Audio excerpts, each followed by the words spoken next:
You know what to do. Hey everybody, welcome back to the Spinner Rack. I'm here with my boys, Cal and Petey. We're going to be talking about, hey, Sean Connery passed away, bro. You know that? James Bond himself, the original 007, one of the great superhero icons of the world is passed away the other day. So I'm going to pass this on to my boy Petey to give us a little bit more background on it. Petey, please knock this out the box, yeah. I mean, he lived to 90 years old, but he was obviously James Bond. He's also obviously a classic. He was a Scottish actor. But when they found him. They said, "What should we do?" He said, "Let's sign into a long contract. Don't let him go anywhere." And I think he would. How many films did he do? Maybe 8 James Bond films.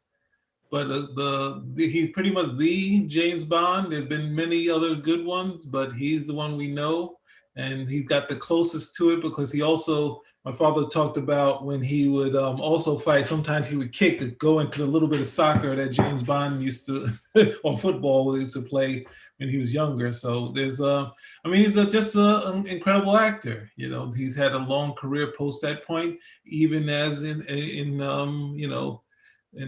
later years, he was still a leading man or like the vicious villain in ththese movies. He's obviously, a lot of people know him from The Rock. There's also Entrapment. There was a movie with Wesley Snipes. That's when you realize, wow, Wesley Snipes really short. Or maybe this is what an actor's size should be. Oh, Sean Connery is. But there's Marnie, the classic Hitchcock film. There's so many films that he's done. Such a long career, such an inspiring person. Since that, I will add in that because when my father was growing up, that was the person he wanted to be. He wanted to be James Bond, specifically Sean Connery. He ultimately was able to get his international driver's license, so he was like kidding a little bits of that. And then, of course, as kids, we grew up. The James Bond we see in the trailer was Roger Moore, so we were like, yeah. And then was it Moonraker? And my father's just trashing us, like, no, that's not James Bond. Like, that's just some bubblegum something or another. This is, and he forced us. Remember, it's okay to force your kids to watch the stuff you like. He forced us, and of course, we came to see his way of thinking. But he also, we were cynical kids, so he had to force us to watch the Terminator and the Predator, and he was right on those two. So, just inspiration to many people, and a great actor and a great leading man. And I don't know what to say. It's sad to hear that he passed. Yeah, it is. It is, and it's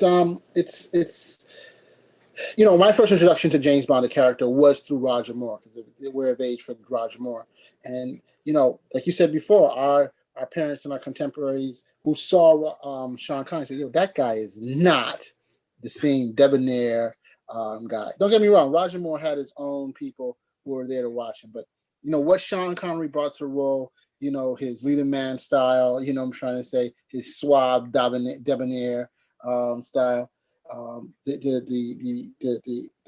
I don't want to say manliness, but I'm just going to say, he brought machismo to the role that, made men world over feel like, this is the epitome of what a superhero, superstar male is.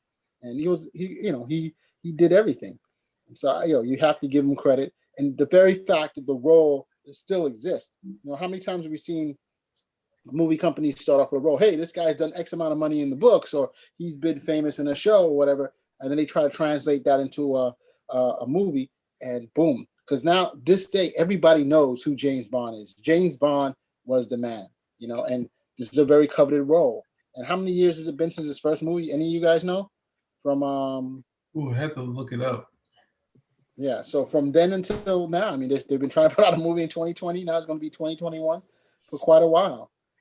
I mean, in fact, what is it? One of the movie companies, I forgot what it was, Cineworld or something like that. When they said they were moving James Bond out of 2020 and putting it in 2021, they said, we're closing all our movie theaters because there's no major movie coming out for the rest of the year. That's something. And he was the guy who helped to make that the way it is, that role iconic. Cal, what you thinking, baby? Well, I came into James Bond, the films with Roger Moore. So that was the standard for me. And when I was watching the stuff with Sean Connery, that was harder for me to get into because a lot of the stuff that he had, like the gadgets and the technology, I didn't find those as cool as Roger Moore's. And first film I saw with James Bond was Moonraker, and Roger Moore, I think he nailed like 8 babes in that film. So I was just like, okay, if anybody's going to take place, it's going to have to do some Roger Moore type stuff. I got more into Sean Connery with the stuff that I saw after the acting that he did afterwards from James Bond, like Highlander, Indiana Jones, The Rock, Medicine Man, even that, what is it? That wild one was it Zartov? He was some barbarian walking around in some wild looking outfit.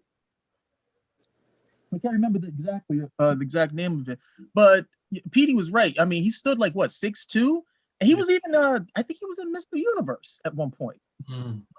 Mr. Universe. There might be some old photos of him oiled up and posing, showing off a pretty decent physique. Definitely not the Mr. Universe standards that people think of today, but that's where he was at, and just a competent. Oh no, that would be insulting. He became, I think he went from James Bond into becoming a very astute character actor. Okay, where you could call him in to do these particular roles, and he showed that he had some serious acting chops at the end of the day. This is a guy who was the world's sexiest man, like when everybody would have thought he would have had to been that, like 20 or 30 years before. Yeah. A distinct voice, a distinct speaking style, and overall, maybe I guess with the exception of that that trap he walked to back in the 90s, just class act from start to finish. Yeah, they say that he could it was James Bond from 1962 to 83 would be his comeback, so like 7 Bond films. The last one being, the first one Dr. No, last one Never Say Never Again, which of course, sort of play on him saying he wasn't going to do never going to be bad again. If there was a name, but it's and that's one even my father was iffy on. We still had us watch that one too. So it's and obviously there's also the Untouchables, which is one of the ones where it let people know that he's the guy. Like he came in as Cal was saying, the character actor, where he kind of pushes the movie forward. To where he's great in that. I just he's like, what he's telling Elliot Ness, like, what, you stupid? You can't do that stuff here. He's like, this guy brings a gun. You got to bring a gun and a jackhammer. He was just beating the smack out of these guys, but he was like old school, like an old school cop. Irish, one of those old school Irish descent cops were like, I'm gonna come over here and I'm gonna lay down the law, but you believed it. Mm-hmm. You believed it in the film, and you believed it so much that when his character ended up being killed in the film, you realized how serious it was because of how much strength the group loses. You can feel that in the movie, how much strength the group loses with him no longer being there, and the precarious nature that puts everybody in when a guy that tough, can end up buying it. A long list of films. I think I'm trying to remember which one of his James Bond films I enjoyed the most. I think it was the very last one he did. What was that? You Only Die Twice? Oh, never wasn't. No, oh, it was Never Again. Huh? Would that be Thunderball or the Goldfinger? Those are no. He did one more. Never Again. That one. The Never. He did one more. I think it was the last one he did, and I'm not even certain if this was a canon film. Didn't have to be Never Say Never Again. When he came back, when he's older. Weren't they all canon films?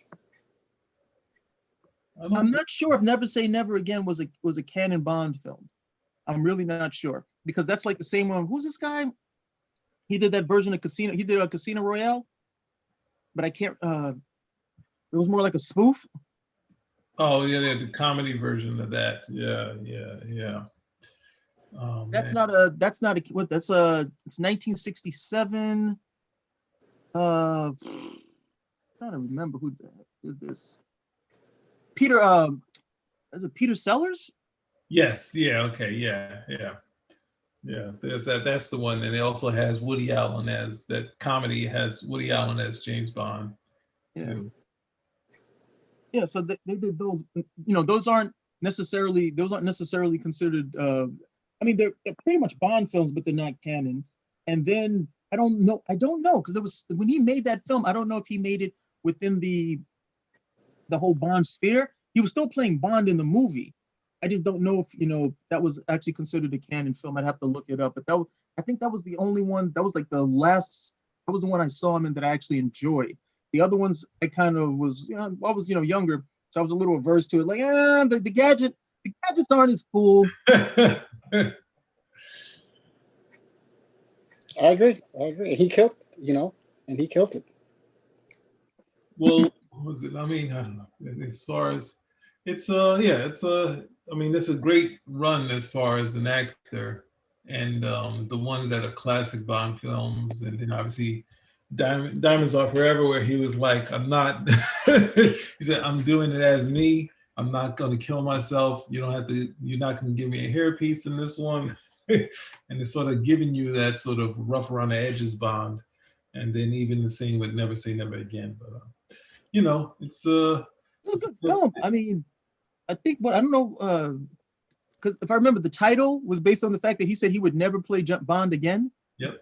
Yeah. And so they're like, okay, well, never say never again. And I don't think a lot of people know that he was. I think he was younger than Roger Moore. Yes, that is really crazy. I mean, we lost Roger Moore earlier than we lost Sean Connery, and the fact that there's 3-year age difference. I know, that's crazy, isn't it?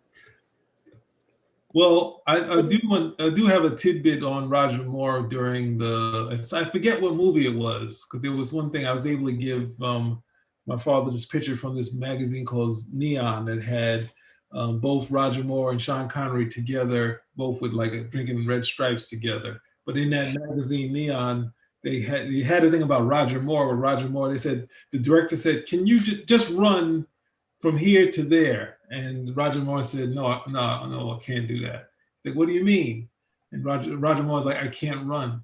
He said, "What? No, no." He said, "Watch me. Let me run." And Roger Moore ran, and then they laughed. so they had to shoot him from a certain angle. So it was an interesting bit in that magazine. I missed that magazine. I wish I gave that article to my father, and he read it. And that was the thing that I told him that story, then he read it. Then the next time I saw him, he told me that story. And obviously to go at Roger Moore anyway. So, it's he basically, even I think the comic strip of James Bond is sort of patterned after him at that period. But Bonds of Life said, did he have another iconic role or series? Outside, obviously, Cal said Indiana Jones. We wanted, right, but I think what was that? Did he do all 3 movies there, or was it just they wanted him to do another one, but they didn't put together a script soon enough before Sean Connery said, "I'm not acting anymore." No, but I'm saying I think he only did after James Bond was the last. Did he have another franchise? Is that what you're asking? Yeah, another franchise that he was in. The closest thing that comes to mind was the role he played of Ramirez in Highlander. Oh yeah. Outside of that, I don't recall him really coming back. Okay, well, this is going to be the third time this is the third time he's going to be breaking into a skyscraper. He didn't do that. Yeah, but I mean, but one also thing that we also talk about, it wasn't just him. We also have others who from that franchise. Diana Rigg passed away also. Yeah. She was James Bond's wife. She was also Emma Peel. She was also in what's her name? No, that's not. I know. I think you're. What's her name? Her name is a regular name in James Bond. It's not what you're thinking. You're going. That's later. That's later. we lost Diana Rigg. She was She was from the real Avengers. If we go on the real James Bond, we have to talk about the real Avengers. The British Avengers. Not the Marvel. When I was a kid, I was like, "Oh, the Avengers gonna be on," and then I met Diana Rigg, and I immediately fell in love with her. And it's a show that I'd watch when it was on so late. It's probably like 1 a.m.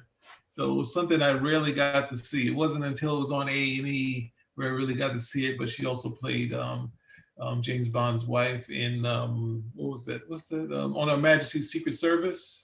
Which is, I guess when it initially came out, it was kind of panned, but it's become a favorite among some Bond fans. I mean, it gets polarizing, but at the same time, it still has some classic bits, obviously, Blofeld and James Bond's wife, but she also played that. She did, of course, went to, after doing tons of different things, you know, she also did Game of Thrones, one of her last roles. So. Oh yeah, I was gonna jump in there if you didn't say that, bro. The wife, the James Bond wife, is supposed to be making a appearance in the, I think, in the next film. That's the rumor I kept hearing. I don't know if that's going to happen. She gonna have something going on in that one too. Supposedly she's not dead. You know, she got better. Hard. Stop it. You're like, what? I sat back and said, please don't do that. Please. And of course they're going to do that. They really need to. I really would love to them not to do that, because I enjoyed On Her Majesty's Secret Service, even though, you know, for years it always stood out to me as like this oddity in terms of all the James Brown films, because George Lazenby did the one and he was like, yeah, I don't want to do anymore. And he's done. And he failed. He's like, yeah, I'm not cool with this. I don't really want to be bothered with this. You know, I'm out. So that's how it went. So I love the fact that they pretty much, you know, that was like a self-contained Bond story. It didn't bleed into anything else. Not that any of the other ones really do either. I think in For Your Eyes Only, we actually see him visiting the grave for a short period, you know, for a blip, and then he's back off On Her Majesty's Secret Service once more. Yeah. So I would love to just see it stay there and not go any further. I know. I don't know if you can say that, because I mean, it's such a franchise that has so many people who are interested in it, and so many people who are, you know, it's such an iconic thing. There's no way they're gonna let that sucker go. Yeah, it's been dead since 1969. Why are you tapping that now? Why not? No, that's not an answer. You know, they have the IP. She's been fine dead since 1969. Okay, we're going on 50 years of this character not needing to be a part of the Bond universe. What are you bringing her back for now, other than the fact that you have a dearth of ideas? No, wait. Look, I don't know. Probably there's a good idea we just haven't seen, so we don't know. So why close down on it? No. Okay, let's take a look at it. Let's take a look and see what happens. I mean, we don't know enough to say, "Oh, it's a bad idea." Corporate mode.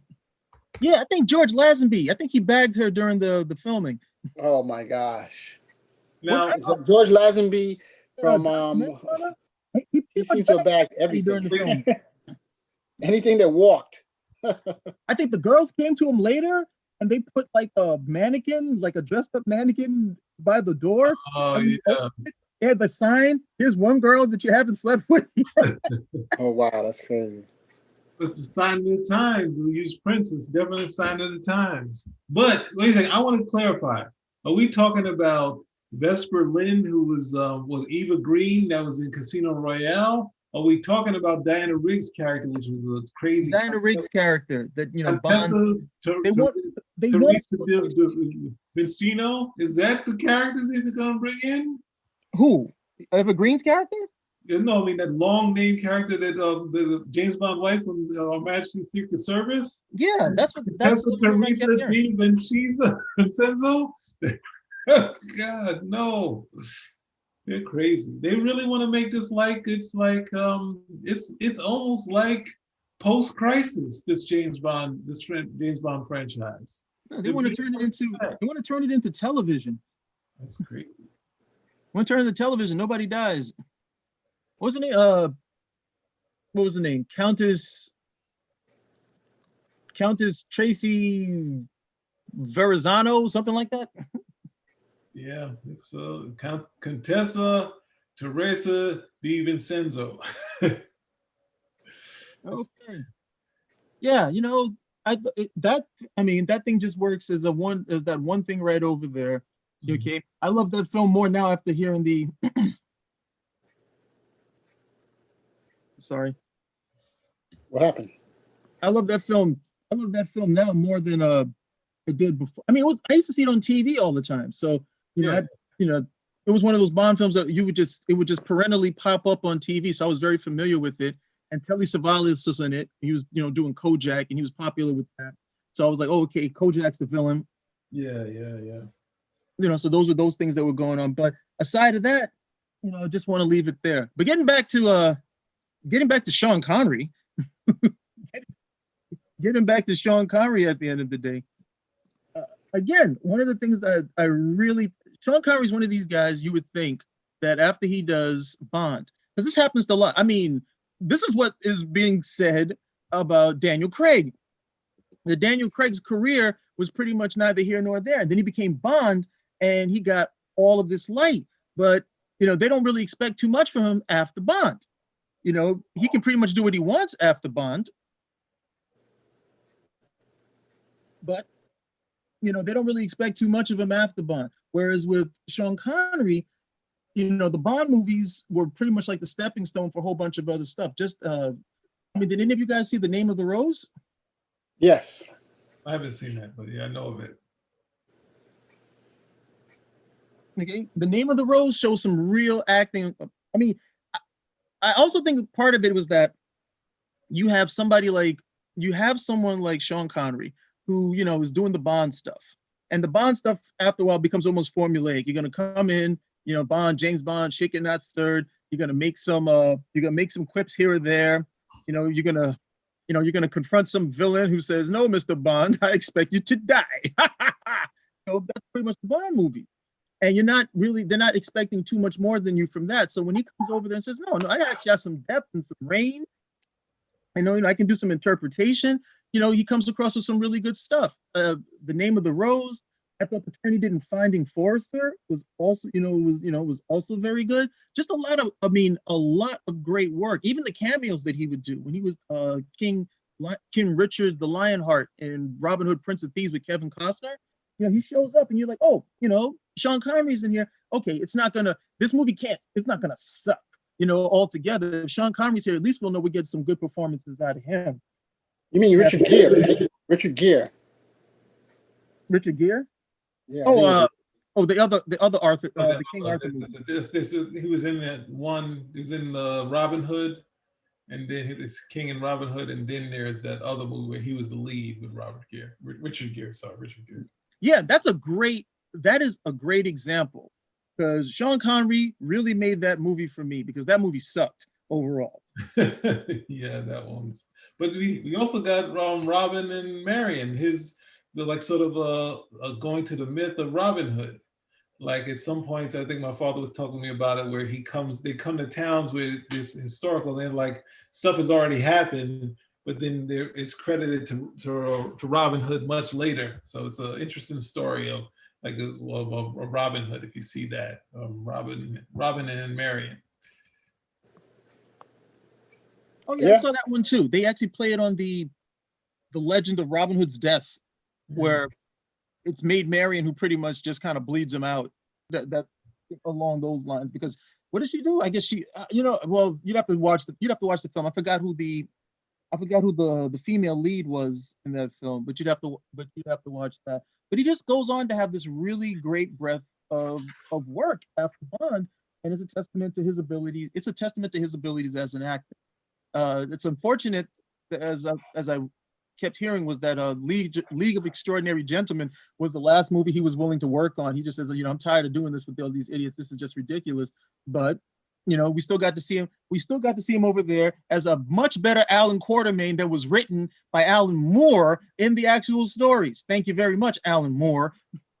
Well, if you're gonna go there, did you read the League's Black Dossier? Have you seen that one? Did anyone read that? Oh no. God, yes, horrible. And basically trying to trash James, or Jimmy as they call him. They didn't say James Bond, but they do take care of a British agent called Jimmy who's just trying to rape women. There's always got to be a rape in an Alan Moore story. It's so bad. But all right, less said about that. And let's remember, with the League, Moore took the money. He took the money. So I'm never going to let him off that. But I want to there is another tidbit. When he was doing the Avengers, there was talk of doing a remake of Thunderball with Sean Connery. And Pierce Brosnan at that point was rolling as James Bond. And Pierce Brosnan said, hey, Sean wants to do it, let him do it. But thinking about it, at that point, people really saw Pierce Brosnan as Bond. So it seemed like it was like, wow, they're really pushing it.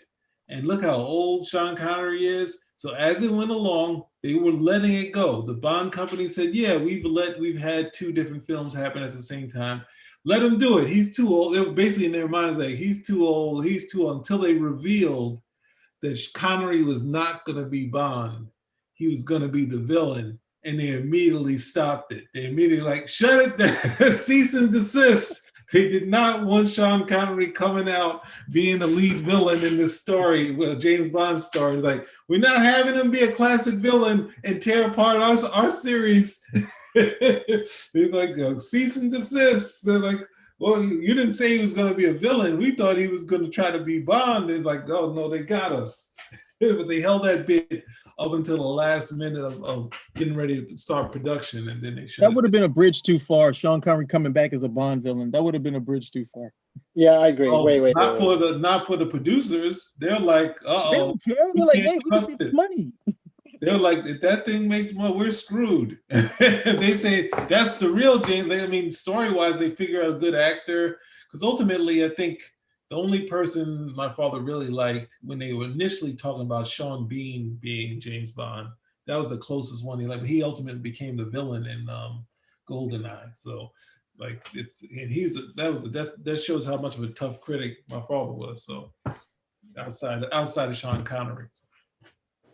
Sean Bean is James Bond. Man, I don't know. I don't think that would have worked. Yeah, I don't think that would have worked. Yeah, I don't know. I mean, one movie that I too remember for Sean Connery, and this is a very old movie for a lot of people, was this movie where I think it was called The Man Who Would Be King. I don't know if anybody ever saw that or ever read the book about some British soldiers back in the 1800s who, through hook and crook, become a god king of their own kingdom. And Sean Connery was the guy who they describe as God, the king of God, or the son of Alexander the Great, or something like that, and how he was just actually crazy and nutty in there. I think that film was with Michael Caine, which was just, to me, crazy as heck. And that was one of the first movies I ever saw of him before he was actually Bond himself. And, just to gall this dude to try to to be who he was. But it's a really old clunker, but those are the movies we used to see when we were younger. I remember that. Isn't The Man Who Would Be King? It reminds me of a Rudyard Kipling book or novella. It is. I keep thinking of that, and I keep thinking of this other one, The Four Feathers. Yeah, I think The Four Feathers and Gunga Din and all those type of films. But yeah, it was pretty interesting. So, gentlemen, I put it all in terms of James Bond and in terms of Diana Rigg. And again, may they rest in peace. Their body of work was fantastic, and continuing respect to them and their families and what happened. So listen, everybody, Spinnerack Out. Okay. Comment, subscribe, give thumbs up.